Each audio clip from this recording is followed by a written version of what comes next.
So hey guys, I welcome you all to my YouTube channel.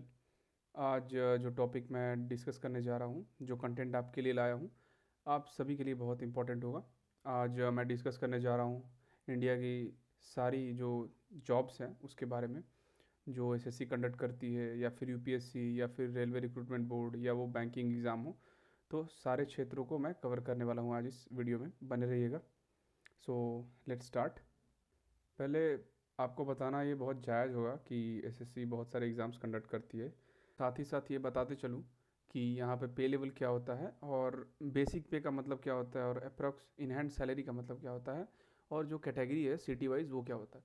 Basically देखा जाए तो जो पे लेवल होता है, अभी जो हमारे सेवन्थ पे कमीशन चलता है इंडिया में, तो उसे इसका उसके हिसाब से जो जॉब्स हैं या फिर जिस लेवल की जॉब्स, जैसे गैजेटेड ऑफिसर्स की जॉब होती हैं तो वो लेवल टेंथ पे बेसिकली होती है। या फिर जो आईएएस वगैरह की सैलरी होती है वो लेवल 7 to 10 वेरी करता है।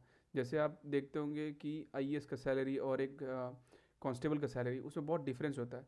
तो वो इसलिए होता है क्योंकि जो उसमें पे लेवल लगाया हुआ होता है वो लेवल 1 2 3 डिफर करता है, राइट। तो हर लेवल के लिए एक बेसिक पे फिक्स्ड है। जैसे यहाँ पे आप देख सकते हो, पहला एग्जाम है एसएससी जीडी, ठीक है, जो कि आपको पैरामिलिट्री फोर्सेज में कांस्टेबल की पोस्ट ऑफर होती है, राइट। पैरामिलिट्री फोर्सेज मतलब central arm police forces, ITBP, SSC, जैसे सॉरी आईटीबीपी, एसएसबी सशस्त्र सीमा बल हो गया, फिर से एसएसएफ सेक्रेटेरिएट फोर्स जिसको बोलते हैं, बीएसएफ, सीआरपीएफ, ये सब आपको पैरामिलिट्री फोर्सेज में जाने का मौका मिलेगा। यहाँ पे जो पे लेवल है दैट इज़ लेवल 3। उसका बेसिक पे यहाँ पे लिखा हुआ है आपका जो फिक्स्ड होता है, ठीक है। इन हैंड सैलरी जो बनती है बेसिक पे प्लस जो उसमें बनता है डीए, एक चीज़ बोल के होता है, दैट इज़ डियरनेस अलाउंस होता है। और उसमें एक और चीज़ बनता है HRA, उसको बोलते हैं हाउस रेंट अलाउंस। और भी बहुत सारी चीज़ होती है उसमें। तो आपका जो इन हैंड बनता है वो 28 to 32 के आसपास बनता है। और ये भी डिपेंड करता है कि आप किस सिटी में पोस्टेड हो, right.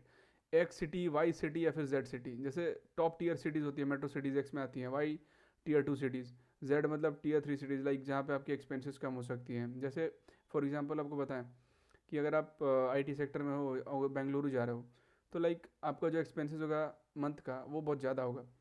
At the same time अगर आप कहीं और हो लाइक कोलकाता, तो आपका एक्सपेंस कम होगा। तो उसी हिसाब से इधर भी डिवीजन होता है, ठीक है। और बताते चलो कि एसएससी जीडी में जो एज लिमिट है दैट इज़ योर 18 से लेके 23 तक है, ठीक है। और इसके लिए बस आपको 10th पास होना पड़ेगा और कुछ नहीं। और इस पर हाइट का भी क्राइटेरिया है, ठीक है।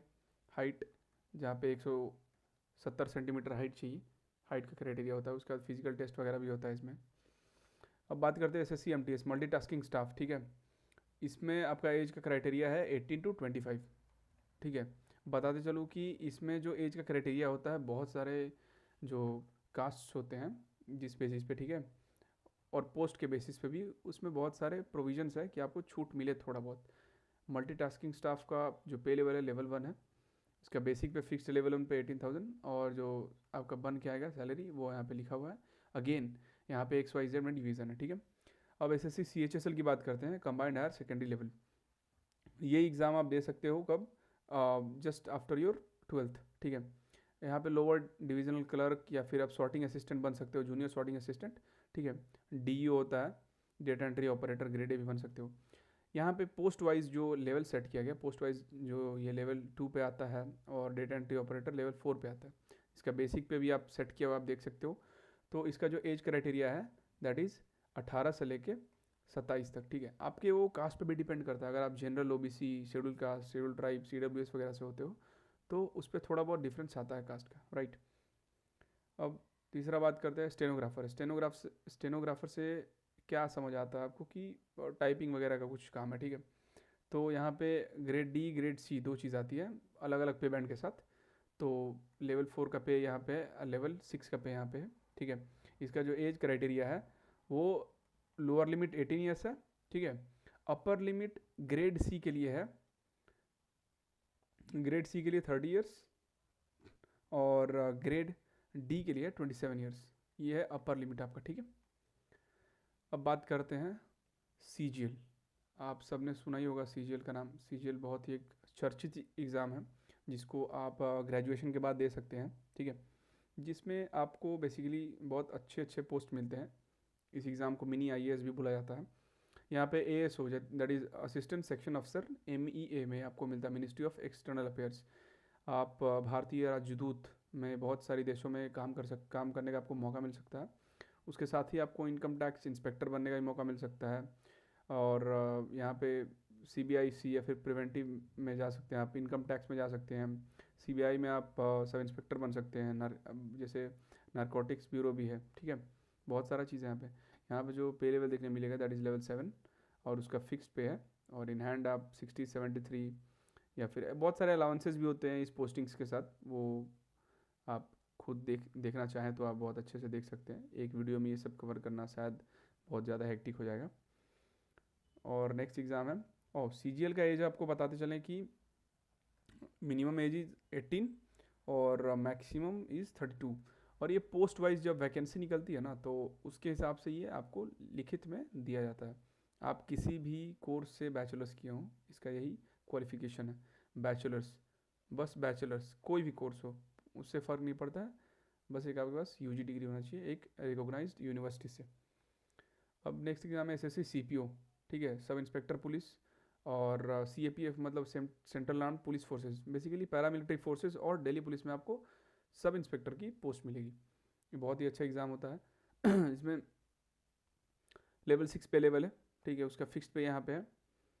सबसे बड़ी बात इसमें ये है कि आपको राशन भी है और रिस्क अलाउंस मिलता है। रिस्क अलाउंस मतलब आप अगर कोई रेड जोन में है जहाँ पे बहुत हाई रिस्क है ऑफ जान माल का खतरा है अगर आपका, तो वहाँ पे रिस्क अलाउंस मिलता है। जैसे कि आप आर्मी में देख सकते हैं कि जो लोग कोल्ड रीजन्स या फिर हाई माउंटेन वॉरफेयर पे जाते हैं तो वो लोग को एक रिस्क अलाउंस मिलता है सियाचिन में।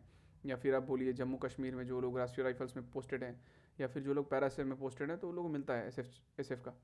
तो वैसे ही है ये। और नेक्स्ट एग्ज़ाम है SSC JEE जूनियर इंजीनियर का। ये बेसिकली कंप्यूटर साइंस वाला नहीं है, सिविल इलेक्ट्रिकल मैकेनिकल में आप अगर BTech का डिग्री होल्ड करते हैं तो यहाँ पे एज आपका होना चाहिए 18 से लेके 30 से 32 साल। बहुत सारे पोस्ट पे डिफर करता है ये। SSC CPO का जो एज है बताते चलें कि 20 से 25 साल होना चाहिए आपको, ठीक है। और ये एग्ज़ाम देने के लिए भी आपको ग्रेजुएशन मैंडेटरी है, ठीक है। ये एग्ज़ाम देने के लिए ग्रेजुएशन मैंडेटरी है SSC JEE के लिए, किसी भी BTech सिविल इलेक्ट्रिकल मैकेनिकल में, ठीक है। और डिप्लोमा भी यहाँ पे चल सकता है, डिप्लोमा वाले भी एलिजिबल हैं इसमें। लेवल 6 पे है और उसके फिक्स पे ये रहता है। आप देख सकते हैं कि लेवल 6 यहाँ पे भी सेम है, यहाँ पे भी सेम है। दैट मीन्स कि जो पे कमीशन है उसका जो लेवल्स है वहाँ पे फिक्स्ड पे है। इसका जो 43% जो DA होता है वो ऐड होगा, फिर हाउस रेंट अलाउंस ऐड होगा, फिर आपका जो सिटी के बेसिस पे XYZ वो सब ऐड हो के आपका जो सैलरी है वो फाइनली बनेगा। तो ये जो एग्ज़ाम्स हैं अभी हमने डिस्कस किए, ये सारे एग्ज़ाम्स जो SSC that is staff selection commission के थे। आगे मैं आपको बताने वाला हूँ रेलवे रिक्रूटमेंट बोर्ड के बारे में सारे एग्ज़ाम्स, फिर से बैंकिंग के सारे एग्ज़ाम्स, UPSC के सारे एग्ज़ाम्स, और साथ ही साथ बिहार के सारे एग्ज़ाम्स। तो यहाँ पे हम लेके आ गए हैं रेलवे रिक्रूटमेंट बोर्ड के सारे एग्ज़ाम्स। पहला एग्ज़ाम है RRB NTPC national thermal power commission, जो रिक्रूट करता है ग्रेजुएट अगर आप हैं तो आप जो एग्ज़ाम हो सकता है ग्रेजुएट लेवल के, जिसमें पोस्ट आते हैं station master, goods train manager, senior clerk, या फिर CA TA का होता है, अब ठीक है, टिकट एडमिन का होता है एग्ज़ाम। तो इसका एज जो क्राइटेरिया है दैट इज़ 18 से 33 साल आपकी उम्र होनी चाहिए। एजुकेशन में आपका बैचलर्स डिग्री होना चाहिए, किसी भी फील्ड में किसी भी क्षेत्र में बैचलर्स डिग्री हो कोई फ़र्क नहीं पड़ता। जो इनहैंड सैलरी आती है आपकी यहाँ पे लिखी गई है 45 to 60 के बीच में बनता है, ठीक है। दूसरा एग्ज़ाम है RRB NTPC के अंडर ही अंडर ग्रेजुएट, जिसके अंदर जूनियर क्लर्क आता है, फिर से टिकट क्लर्क आता है, ट्रेन्स क्लर्क आता है। एज होना चाहिए 18 से 30 साल, एजुकेशन 12th पास, ठीक है। और इसका सैलरी जो है 28,000 से 35,000 रुपये आपको इन हैंड मिलेगा। इसका भी पे लेवल आप पता करना चाहें तो कर सकते हैं, कितने बैंड पे लेवल इस पर लगा हुआ है। तीसरा था RRB JEE, जैसे हमने SSC JEE देखा, RRB भी जूनियर इंजीनियर का एग्ज़ाम कंडक्ट करता है। यहाँ पे आपको BTech या फिर 3 ईयर डिप्लोमा होना चाहिए, ठीक है। इसमें आप civil, mechanical, electrical, IT, electronics, ठीक है, ये सब DMS या CMS से हो सकते हैं आप। एज 18 to 33 ईयर्स होना चाहिए, ठीक है। एजुकेशन आपका BTech या फिर BE या फिर आपका 3 साल डिप्लोमा इन रेलेवेंट ब्रांच, जो ब्रांचेज यहाँ पे दी गए। इसका भी सैलरी स्ट्रक्चर आपके सामने दिया गया स्क्रीन पे। अब आता है चौथा एग्ज़ाम आरआरबी एएलपी। एएलपी माने असिस्टेंट लोको पायलट।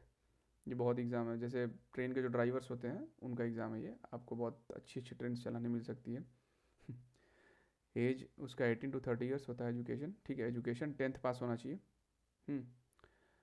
10th पास अगर आप हैं तो उसके साथ आईटीआई, जो ट्रेड वो मेंशन किया गया है भर्ती में, वो ट्रेड में आपका आईटीआई होना चाहिए, तभी पॉसिबल है। या फिर आप डिप्लोमा होल्डर हैं या बीटेक होल्डर हैं मैकेनिकल, इलेक्ट्रिकल या ऑटोमोबाइल इंजीनियरिंग में, ठीक है। इसका जो सैलरी है वो 35-50,000, और इसका रनिंग अलाउंस भी होता है। आप रनिंग अलाउंस मतलब कितने घंटे आप ड्यूटी पे हो, कितने घंटे आप ट्रेन चला रहे हो, उस हिसाब से आपकी सैलरी बनती है। अब आता है next exam RRB technician. Technicians आप जैसे टर्म से समझ पा रहे हैं, ग्रेड 1 ग्रेड 3 सिग्नल वगैरह जो होता है ट्रेन का, टेलीकॉम वगैरह जो होता है, फिटर, इलेक्ट्रीशियन एक्सेट्रा। एज इसका होना चाहिए 18 से 30 साल, ठीक है। एजुकेशन 10th पास प्लस आईटीआई इन रेलेवेंट ट्रेड। रेलेवेंट ट्रेड का मतलब होता है जो ट्रेड यहाँ मेंशन किया गया, ठीक है, यही है। और इसका सैलरी यहाँ पे दिया गया इन हैंड, आपको ये सब सैलरी मिल सकता है। सिटी एक्स वाई जेड मैं फिर से बता दूँ कि सिटी एक्स मतलब होता है कि top tier cities, tier 2 cities Y मतलब होता है, जेड मतलब होता है टीयर 3 सिटीज़। यहाँ पे एक्सपेंसेस बहुत कम है आपके। अगेन आरआरबी ग्रुप डी जो लास्ट एग्ज़ाम, बहुत बम्पर भर्ती आती है हर साल इस आरआरबी में। इसमें ट्रैक को मेंटेन करने वाले की पोजीशन आती है, हेल्पर होते हैं, असिस्टेंट पॉइंट्समैन होते हैं, या फिर कूली की भर्ती आती है। तो इसमें क्या होता है कि 18 से 36 साल उम्र होना चाहिए, 10th पास। आईटीआई कुछ कुछ पोस्टों के लिए प्रेफर्ड होता है। इसकी जो इन हैंड सैलरी बनती है वो 25 से 30 हज़ार बनती है। सिटी पे डिपेंड करता है कि आपकी सैलरी कितनी बनेगी। यहाँ पे सारे बैंक के एग्ज़ाम्स लिस्टेड है। तो जो आईबीपीएस होता है वो basically institute of banking personal selection probationary officers का एग्ज़ाम रिक्रूट करता है। वहाँ पे क्या होता है, पोस्ट जो आपको मिलता है, प्रोबेशनरी अफसर के पोस्ट मिलते हैं। यहाँ पे पे लेवल जो होता है स्केलिंग होता है, स्केल 1, स्केल 2, जूनियर स्केल, ठीक है। यहाँ पे बेसिक पे जो होता है वो डिफरेंट है गवर्नमेंट सेक्टर से, ठीक है। तो यहाँ पे जो बेसिक पे है स्केल 1 का, दैट इज़ 36,000, एंड जो आपका अप्रॉक्स इन हैंड सैलरी बनता है वो यहाँ पे लिखा हुआ है। वो भी डिपेंड करता है आपका सिटी के बेसिस पे, एक्स सिटी, वाई सिटी या जेड सिटी। जैसे मैं आपको बताया एक्स सिटी, वाई सिटी और जेड सिटी क्या होता है वीडियो के स्टार्टिंग में। अगेन यहाँ पे इसका एज लिमिट होता है, जो जो एग्ज़ाम्स आईबीपीएस के लिए कंडक्ट होते हैं पीओ के लिए, उन एग्ज़ाम्स का जो एज लिमिट होता है दैट इज़ 20 से 30 साल होता है। और जो एसबीआई पीओ का होता है वहीं वो 21 से 30 साल होता है, ठीक है। यहाँ पे भी आपको ग्रेजुएशन की डिग्री चाहिए। पीओ वाले जितने भी एग्ज़ाम्स है या फिर क्लर्क वाले जितने भी एग्ज़ाम्स हैं, आपको ग्रेजुएशन डिग्री हाथ में चाहिए। वो ज़रूरी नहीं किस फील्ड में आप ग्रेजुएट हैं, आपको प्रॉपर एक रिकॉग्नाइज यूनिवर्सिटी से ग्रेजुएशन चाहिए, ठीक है, रिकॉग्नाइज यूनिवर्सिटी। अगेन यहाँ पे क्लर्क पोस्ट के लिए आता है, क्लर्क या फिर कस्टमर सर्विस एसोसिएट आप हो सकते हैं। स्केल 1 लोअर इसका पे लेवल पे आता है। यहाँ पे नोट डाउन है सारा चीज़, आप देख सकते हैं, एक्स सिटी, वाई सिटी या जेड सिटी। एसबीआई क्लर्क का होता है, आपको पोस्ट मिलेगा जूनियर एसोसिएट क्लर्क, ठीक है। स्केल 1 लोअर इसका है। अब आप देख सकते हैं कि आईबीपीएस का क्लर्क और एसबीआई का क्लर्क डिफर करता है पे बैंड पे, जबकि वो लोग सेम पे बैंड पे आते हैं। ये इसलिए क्योंकि आईबीपीएस एक अलग कंडक्टिंग अथॉरिटी है, एसबीआई एक अलग कंडक्टिंग अथॉरिटी है, और इनका अपना अपना चॉइसेस है।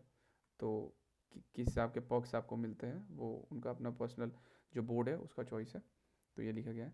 आईबीपीएस एसओ स्पेशलिस्ट अफसर, आईटी ऑफिसर। बेसिकली आईटी अफसर के लिए आपको ना या तो बीटेक होना पड़ेगा, ठीक है, या फिर आपको एमसीए होना पड़ेगा, या फिर आप एमएससी आईटी हो, ठीक है, एमएससी कंप्यूटर साइंस होता है।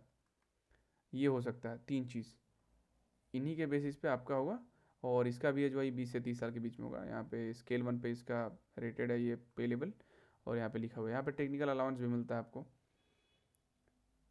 ठीक है। आईबीपीएस जो होता है आरआरबी और रिक्रूट करता है रीजनल रूरल बैंक्स में। रीजनल रूरल बैंक्स का मतलब होता है जैसे हर स्टेट में, बिहार ग्रामीण बैंक है बिहार में, छत्तीसगढ़ बैंक, या फिर आप बोल सकते हैं वेस्ट बंगाल में है, बहुत सारे स्टेट्स में रीजनल रूरल बैंक्स होते हैं। तो उनमें जो आईबीपीएस रिक्रूट करता है, ठीक है। तो आप वहाँ पर असिस्टेंट मैनेजर के पद पे आपको डाला जाता है। स्केल 1 इसका रेट पे लेवल है, 48,480 रुपीज़ इसका पे बैंड है।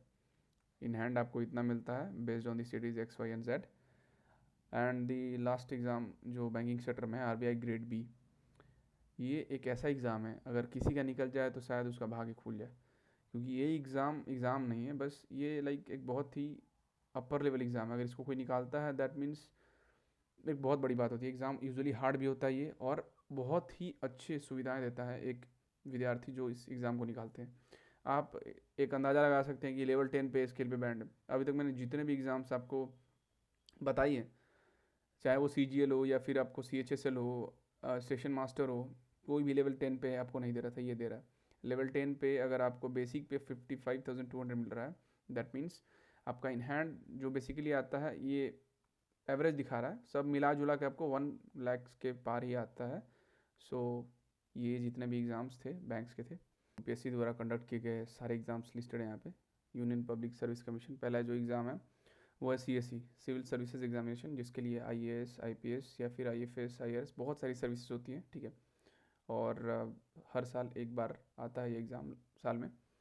इसका जो पे लेवल है वो 10th है, गैजेटेड अफसर का जॉब है ये। सो इसका बेसिक पे जो होता है वो सेंट्रल गवर्नमेंट के अंदर आता है 56,000, और इसका इन हैंड इसके आसपास आता है। वो भी आपको डिपेंड करता है सिटी XYZ किस ज़िले में आप पोस्टेड हैं, और वो ज़िला कैसा है, वो टॉप टीयर सिटी में आता है या फिर लो टीयर सिटी में आता है, ठीक है।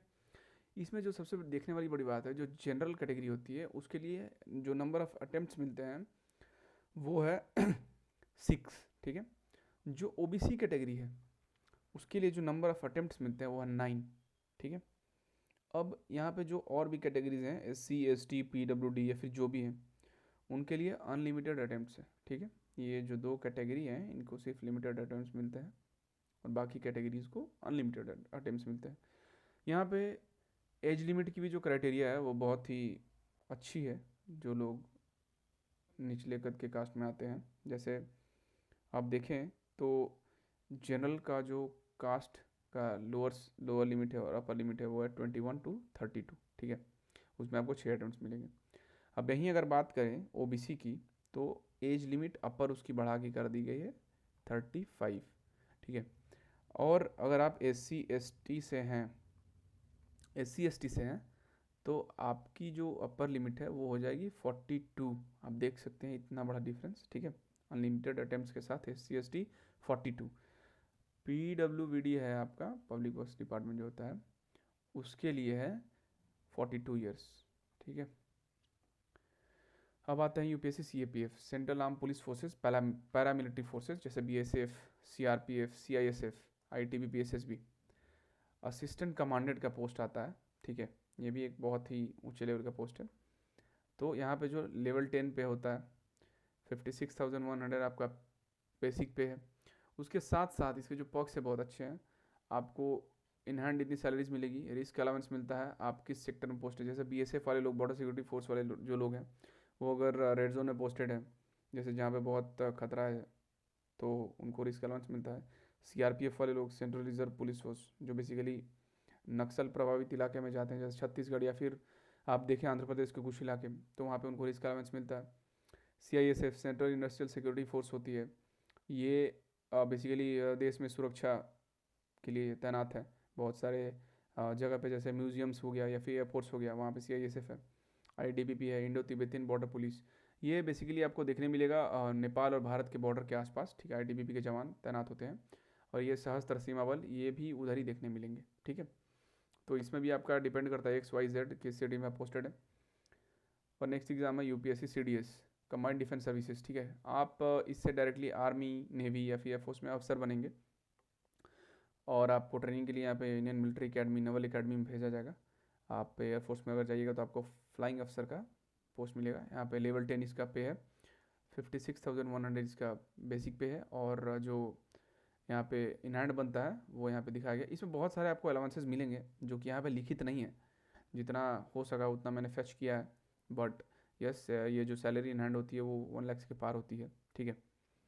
और इसमें एक और कैटेगरी होता है UPSC में। बेसिकली आप अगर आर्मी ऑप्ट कीजिएगा तो दो चीज़ें आपके साथ होती है। पहला, इंडियन मिलिट्री अकेडमी के लिए आप एग्ज़ाम अगर निकालते हैं तो शॉर्ट लिस्ट होते हैं, या फिर दूसरा आप अगर मैथमेटिक्स नहीं पढ़ना चाहते हैं, सिर्फ इंग्लिश और GS के बेसिस पे जाना चाहते हैं, तो आपको OTA मिलता है, ठीक है, officers training academy, that is वहाँ ये चेन्नई में है और गया में है। ये शॉर्ट सर्विस कमीशन होता है, ये परमानेंट कमीशन नहीं होता है। इसका लेवल 10 पे है, ठीक है। यहाँ पे भी सैलरी मेंशनड है, इन हैंड जो होगा लिखा गया। अब आते हैं AFCAT basically UPSC conduct नहीं करता है, डिफेंस में आता है और ये गैजेटेड पोस्ट है, तो मैं सोचा कि यहीं पे लिख दूँ। बेसिकली एफ कैट जो होता है सीडीएसई कंडक्ट करता है, ठीक है। एयरफोर्स कॉमन एडमिशन टेस्ट होता है ये एफ कैट, ठीक है। फ्लाइंग ब्रांच आप जा सकते हैं यहाँ पे, जैसे फाइटर पायलट आप बन सकते हैं, फिर ट्रांसपोर्ट लॉजिस्टिक्स डिपार्टमेंट जा सकते हैं, हेलीकॉप्टर पायलट बन सकते हैं, ठीक है। यहाँ पे ग्राउंड ड्यूटी टेक्निकल में आप जा सकते हैं, जैसे कि एरोनॉटिकल इंजीनियर वगैरह जो होता है, ठीक है। नॉन टेक भी है, एडमिन, लॉजिस्टिक्स, अकाउंट्स, मेट, जो भी जैसा भी है, पे लेवल 10 पे आता है ये भी, ठीक है।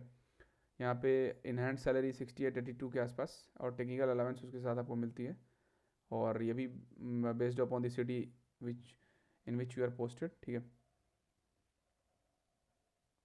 अब बात करते हैं बिहार एग्ज़ाम के बारे में। मैंने बेसिकली यहाँ पे ये टॉपिक इसलिए उठाया बिहार एग्ज़ाम के बारे में, क्योंकि मैं खुद बिहार से हूँ, तो जितने भी व्यूअर्स हमारे हैं बिहार से, वो ये वीडियो का लाभ उठा सकते हैं, ठीक है। तो पहला जो एग्ज़ाम है वो of course Bihar public service commission जो स्टेट कंडक्ट करता है, जो एसडीएम पोस्ट के लिए या फिर जो होता है डीएसपीज़ के लिए, तो हो सकता है।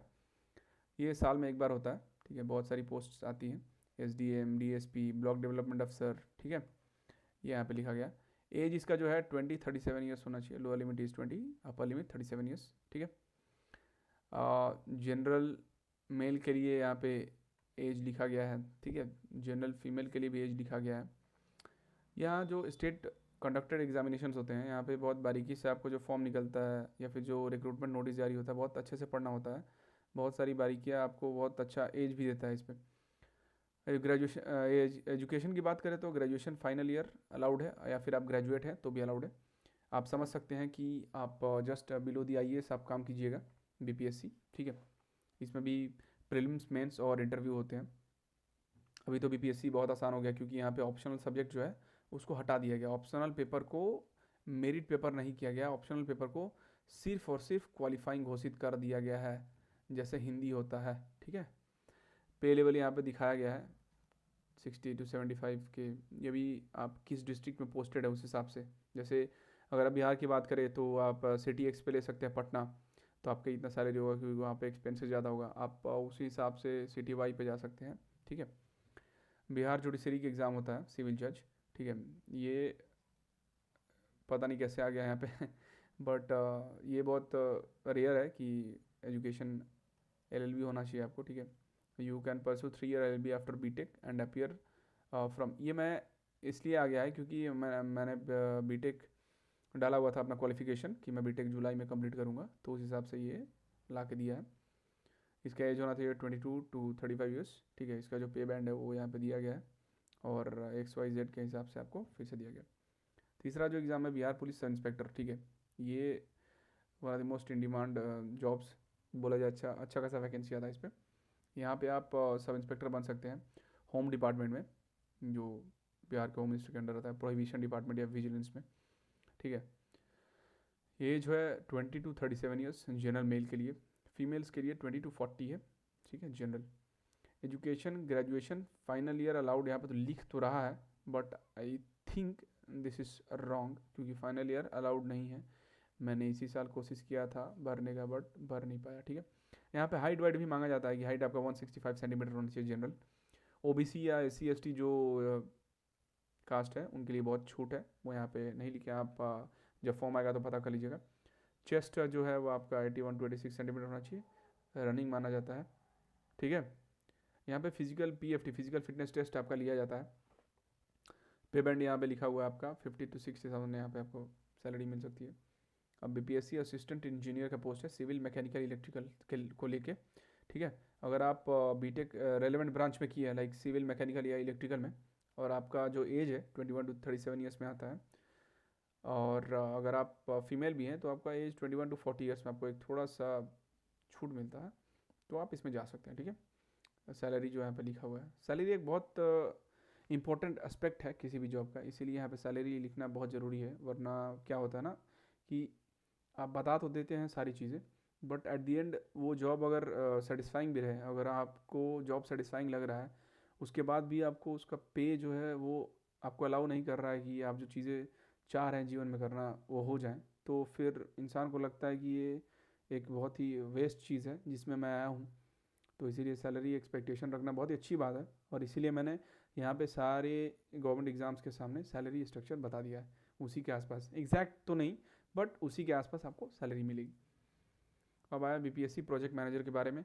ठीक है, 21 टू 37 ईयर्स जनरल मेल होना चाहिए, 21 टू 40 ईयर्स फीमेल के लिए, एजुकेशन बीटेक एमबीए एमसीए, ठीक है, कोई भी एक। 58 to 70,000 आपका पे मिलेगा। बहुत सारे डिपार्टमेंट्स होते हैं उसमें। आप प्रोजेक्ट मैनेजर बेसिकली प्लानिंग है ना, बिहार में बहुत आर्किटेक्चरल प्लानिंग होता है सिटीज़ का, तो उस पोस्ट पे आप प्रोजेक्ट मैनेजर के पोस्ट पे आप जाइएगा तो आपको वहाँ पे लिया जाएगा। BSSC CGL, अब यहाँ पे बिहार स्टाफ सिलेक्शन कमीशन जो है CGL होता है, कंबाइंड ग्रेजुएट लेवल। ये SSC CGL की तरह एग्ज़ाम है, बस ये स्टेट में ही पोस्ट होंगे आप सेंट्रल लेवल पे पोस्ट नहीं होंगे, ठीक है। ये यहाँ पे आपको जो पोस्ट मिलेगा, secretariat assistant, malaria inspector, audit assistant. Malaria inspector मतलब वो मलेरिया नहीं, ये अलग चीज़ है, ठीक है। 21-37 ईयर्स जनरल मेल आपका एज होना चाहिए, 21-40 ईयर्स फीमेल का एज होना चाहिए। एजुकेशन है ग्रेजुएशन फाइनल ईयर, ठीक है, फाइनल ईयर अलाउड है यहाँ। इसका जो पे लेवल है यहाँ पे लिखा गया। BSSC इंटर लेवल, BSSC जो ग्रेजुएट लेवल होता है और एक इंटर लेवल भी होता है। ये inter level is just like the SSC CHSL, ठीक है। CHSL में क्या होता है, आप ऑल ओवर इंडिया पोस्ट निकलती है, बहुत सारी पोस्टें निकलती है, सेंट्रल गवर्नमेंट के अंदर आती है। बट BSSC इंटर लेवल जो होता है वो आपका बिहार गवर्नमेंट के अंदर आता है। तो इसमें जो पोस्ट ऑफर होते हैं, लोअर डिविजनल क्लर्क आता है, फॉरेस्ट गार्ड या फिर पंचायत सेक्रेटरी का आता है, ठीक है। जो एज होता है, age limit is 18 to 37 years और जनरल मेल के लिए, 18 to 40 years for general female. Education जो आपको चाहिए 12th चाहिए, ठीक है। और फिजिकल जो फॉरेस्ट गार्ड की जो पोस्टिंग होती है वहाँ पे आपको फिजिकल फिटनेस टेस्ट आपको लिया जाएगा, ठीक है। वो ज़्यादा हार्ड तो होता नहीं है, बिहार के बंदे ऐसे ही फिट होते हैं अगर ये सब के लिए कोई प्रिपेयर कर रहा है। और नेक्स्ट एग्ज़ाम है BPSC ट्री, BPSC TRE या फिर BPSC स्टेट। बेसिकली ये जो होता है ना, ये ग्रेजुएट टीचर होते हैं या फिर जो प्राइमरी ग्रेजुएट टीचर होते हैं, जो भी होता है 12th के लिए होते हैं या फिर 10th के लिए होते हैं या फिर प्राइमरी के लिए होते हैं। तो ये टीचर्स के लिए ये एग्ज़ाम का रिक्रूटमेंट होता है। एज होना चाहिए 18 to 37 ईयर्स मेल्स का, 18 to 40 years for females. Education पे ग्रेजुएशन प्लस B.Ed होना चाहिए। एजुकेशन में ग्रेजुएशन प्लस B.Ed ज़रूरी है। और जो DLED है वो बेसिकली लोअर एग्ज़ाम्स के लिए, जैसे आप अगर आप DLED किए हैं तो आप 12th को नहीं पढ़ा सकते हैं, ऐसा सीन है। सीटेट जो एग्ज़ाम होता है Bihar state, you need B.Ed after BTech to become fully eligible. ये मेरे बारे में बता रहा है कि मैं BTech अगर कर लेता हूँ उसके बाद भी अगर मैं B.Ed करता हूँ तो मैं एग्ज़ाम देने के लिए एलिजिबल हूँ। जैसे कि मैंने कहा, मैंने अपना यहाँ पे क्वालिफिकेशन प्राइमरी डाला कि BTech कर रहा हूँ, इसीलिए मेरे को दिखा रहा है। अब आता है जो next exam, Bihar constable. Bihar constable में आपको होमगार्ड में आता है या फिर फायरमैन भी हो सकता है। ये बहुत ही ज़्यादा भर्ती आती है, तो इसमें क्या होता है, इंटरस्टेट भर्ती होती है। अब अलग अलग राज्य के लड़के भी बिहार के कांस्टेबल की भर्तियों में आते हैं, या फिर बिहार के जो लड़के हैं जो कांस्टेबल के लिए तैयारी करते हैं वो हरियाणा, पंजाब, उत्तर प्रदेश, ये सब जगहों के कांस्टेबल के लिए भरते हैं, ठीक है। हालांकि यहाँ पे पोस्ट बहुत ज़्यादा आती है, जैसे 20,000 25,000 ऐसे करके आती हैं। इसका भी एज 18 से 25 साल होना चाहिए। जनरल एजुकेशन 12th पास, ठीक है। इसमें फिजिकल फिटनेस बहुत पीक होनी चाहिए आपकी, जैसे हाइट आपको 165 सेंटीमीटर होना चाहिए। रनिंग आना चाहिए आपको, वो टाइम प्रेस्क्राइब रहता है कितना दौड़ना है आपको, ठीक है। हाई जंप होता है, शॉर्ट पुट होता है, ठीक है। और ये मेरे मेरे बारे में फिर लिखिए, सैलरी है उसका, ये सैलरी है। धन्यवाद आपका ये वीडियो देखने के लिए। आगे मैं और भी बहुत सारी अच्छी अच्छी वीडियोज़ लाते रहूँगा इसी टॉपिक के ऊपर, जितने भी एग्ज़ाम्स वगैरह आएंगे। Thank you very much, have a good day.